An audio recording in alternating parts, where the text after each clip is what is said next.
Good morning, everybody. It is Monday, 23rd of May, and it is just coming up to 8:45 and in the morning in UK time here. And I'm sorry, I'm slightly late. I did change the time to be slightly earlier, and now I'm slightly late than the earlier time, but earlier than the normal time. Morning, Stella. So apologies, I was having a few technical problems. My computer, I was going to do it on my computer, and then my computer wouldn't find my camera, and then I couldn't find the notes that I'd made because I was away at the weekend. And I'd written out just a few notes that I wanted to go through, and then I couldn't find them. But I found them now. And anyway, here I am. I hope you've all had a good weekend. I had a good weekend. I was away and doing something a little bit different to normal, which was nice. Now I'm back to reality, and we didn't get back till 11 o'clock last night, and my son was dog sitting, and he's just gone off back home now. So again, it was all a bit of a rush this morning to sort of get everything done, and I'm like, crikey, I need to be going live, and then I wasn't ready. Anyway, here I am, and I hope everyone is okay. So this morning I'm going to be talking about reasons why we might not be getting results. Now, obviously, this is a generalisation. I mean, make this really, really clear. This is generalisations.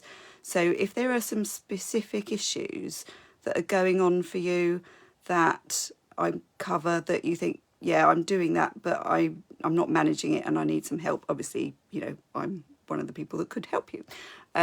If you don't think any of them apply to you, then there may be something else going on that you might need to discuss with your GP, or you could obviously arrange to book in with me, and we could explore what it might be and whether there might be any other things going on for you. But these are, what I'm going to talk about this morning, are the most common reasons why people don't get results. And I can hand on heart say that I've done them all.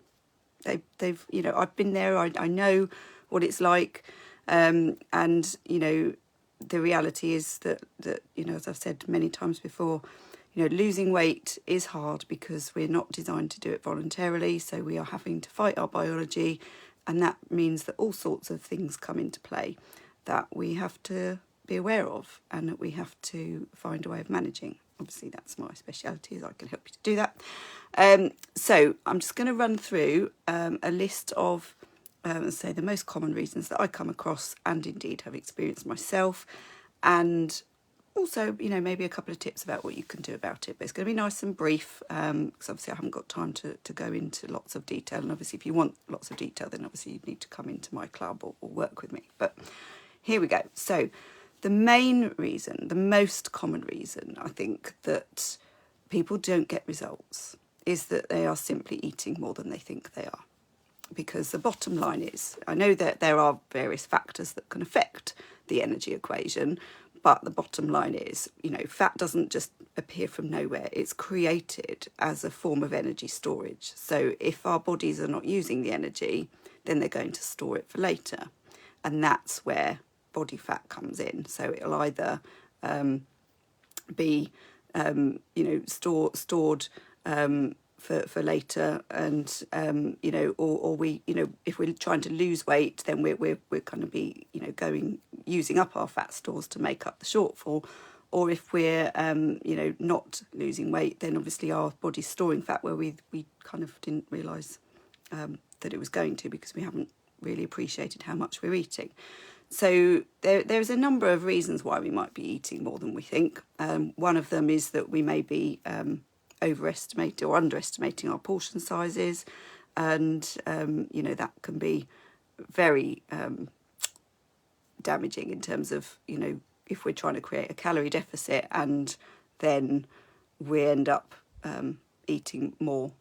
It doesn't take much to wipe out a calorie deficit, and I'll give you a really good example. Last night in the service station on the way home, I went past the Krispy Kreme donut stall.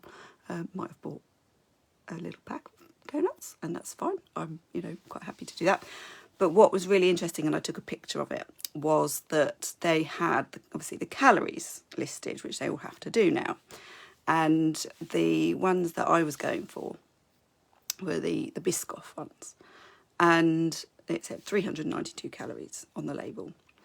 and there were 4 donuts there, and they were all completely different sizes. So if I'd gone for the largest one and thought, well, that's 392 calories, I'm all right, then chances are I would have wiped out a calorie deficit if I was trying to lose weight, if I'd put it down as 392 calories, because it was probably more like 500 because it was much bigger than the others. And then there was another one that was really small. And so, you know, you might think, well, that's probably about maybe 300 then, and, you know, go for the medium size, that's probably the more accurate.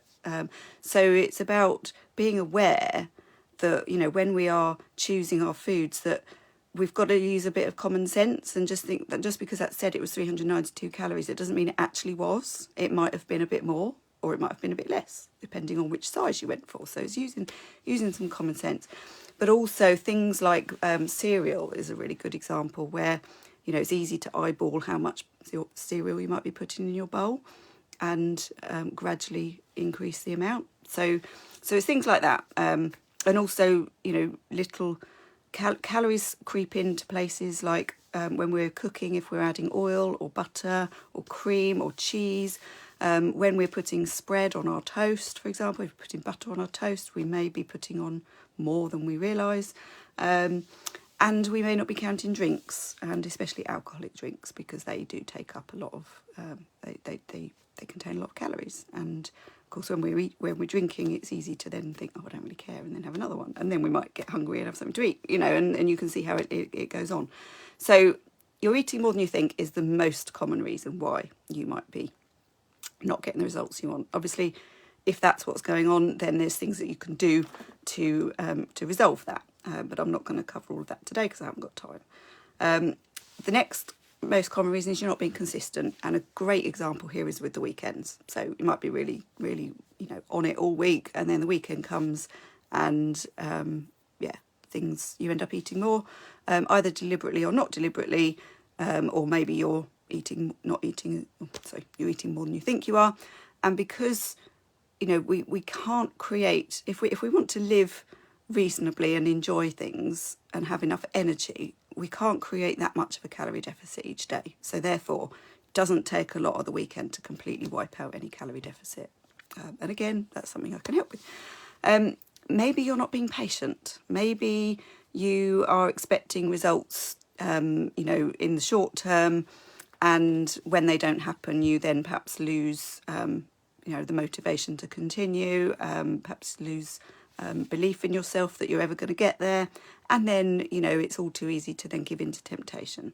And of course, on the days that we don't track, so the days that perhaps we've eaten more than we intended, and we don't track, if tracking is your thing, then it's so easy to eat a lot more than you realise. We don't track, you know, we tend to avoid tracking the days that we have overindulged because we don't want to know. But the problem with that is that if we don't know, we can't fix it. So I would urge you, if you do have a day where you overindulge, track it. Open your eyes to what's going on. Be honest with yourself, confront it. Because it's only once you do that you can actually start changing it. So that would be what I would recommend for that. Your energy needs may have reduced. So as you lose weight, you lose, we naturally will lose muscle unless we are working hard to retain it. So that means resistance training. So smaller bodies basically need less energy. So the calorie deficit that worked for you when you were 2 stone heavier may not work now. So you may need to rethink how you're approaching the whole weight loss thing. So again, there's different ways that can be managed. But the bottom line is you may not be needing as much energy as you used to. Or it may be, I mean, this is something that's going on for me at the moment, in that I haven't been able to exercise as much as I used to because I've been so busy. You know, I used to be in the gym regularly. Of course, pandemic obviously happened, gyms were closed. You know, and I went from going 4 times a week to not going at all, and then trying to get motivated to do it myself. My resistance training, I still do it, but I'm not anything like as consistent as I was. I want to get back to that. But I have noticed that because of that, you know, I haven't got as much muscle, which means I can't get away with eating quite as much without putting weight on. So I'm having to make make these adjustments and being more aware myself of what's going on for me and what I need to do about that. So I've got two choices. I can either do more resistance training, build up my lean tissue again, and in the meantime, obviously, eat less than I perhaps would like to. But knowing that if I do that resistance training, build up that muscle mass again, then I can eat just that little bit more and not put weight on. That's something that I'm very mindful at the moment, and it is important to perhaps look at your routine and think, are you being as consistent with your exercise routine as perhaps you think you are? It's easy to say, oh yeah, I go to the gym 3-4 times a week, but if you actually look at your activity, did you go to the gym 3-4 times a week? And if you did, great. And if you didn't, what can you do to change that? And then there's other factors that come into play that really do affect how our bodies function. I can't cover them all in detail here, but just to say, drinking enough water. It's really important that we drink enough water because the body needs water to metabolise fat.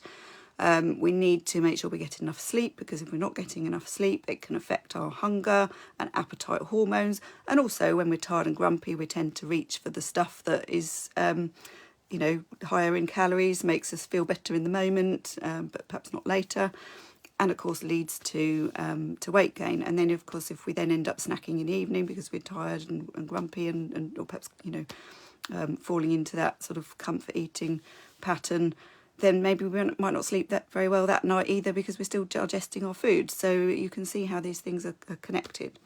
And stress is a big one, and not just in terms of how the body functions, because it does affect various functions, and I haven't got any time to go into that today, but just to say, it will affect how the body works, but also we tend to have a bit of a come down after stress, which is the time where we're more likely to want to eat more high calorie foods and sort of crave them.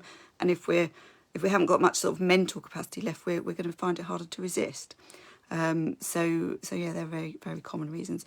And then finally, eating a lot of processed foods and not getting a balanced diet. Now, if we're eating a lot of processed foods, the digestion process has kind of already been done for us. So our body will just really absorb really quickly all of the energy. And whereas if you were to eat something that your body had to work hard to digest, and your body wouldn't necessarily absorb all the calories. So you may ingest the same amount of calories on a processed diet than on a more natural diet, but your body may actually absorb less calories from the more natural diet. So that's an interesting one. I think there's a lot of science out there that supports that. I think it's still an area that's very much being explored, but I've certainly noticed it myself. I can't get away with eating a diet of a lot of or highly processed foods without getting, having some kind of negative result on my waistline. And also makes me feel crap. I don't want to feel crap. So I like to eat more healthily and have that the Krispy Kreme donut when I can fit it in where it's not going to interfere with my results, and it's getting that balance. So managing stress and getting enough sleep and getting enough water are really important, and eating that balanced diet with nutrient-dense natural foods as much as you can, and then leave sort of 20% for your treats, or 10% if you're really trying to focus on your goals. There may be 90-10 rather than 80-20, maybe something to aim for. And say add some resistance training in where you can to try and maintain that muscle mass and remind your body that it needs it, so it won't shed it when you're losing weight. And obviously find ways to manage stress. That will also make a difference as well. So I'm going to leave it there because I've got to go off into my accountability club now and do their session. But I hope that's helpful. Let me know in the comments, and do put #replay if you're watching on catch up. And obviously let me know if any of those sound familiar to you, and maybe if that's what's going on for you at the moment. If there are other things that I've not mentioned that you think are perhaps going on for you, then share them as well, because you're not going to be alone. There are going to be many other people struggling with the same sorts of issues. So do put it in the comments, and obviously we can then have a little bit of chat about it in the comments and see what you might be able to do about it. So I hope that's helpful. Have a good day, have a good week, and I will see you next Monday. Take care. Bye.